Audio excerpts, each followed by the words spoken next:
There came a time, precise and charged, when silence turned to flame. A voice cried out to mark a soul and call them forth by name. Their birth was not of blood alone, but forged where meanings meet, where lineage, time and purpose struck a fire beneath their feet. But first the old must be undone, the cords of claim unspooled. The Father's house, though grand in speech, by hollow pride was ruled.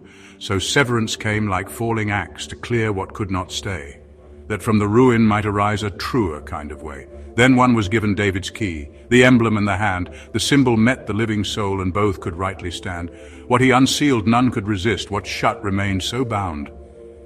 For righteousness had clothed its charge, and favor marked the ground. Yet others rose with hammered pegs and praised their chosen height.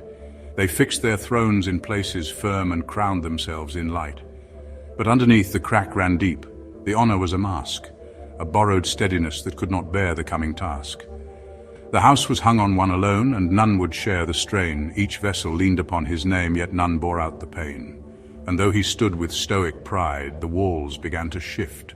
For systems built on single backs were never meant to lift. So fell the peg, the house gave way, the load came crashing down, and silence rolled through shattered halls that once had worn the crown. But not all crumbled in the dust.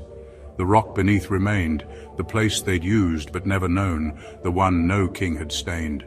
Now hear, you sons of hollow thrones, you priests in broken line, the Lord will not be mocked by show nor sanctify your sign. He seeks the one whose fear is love, whose crown is not their own, whose power bends to truth alone and stands when all is thrown.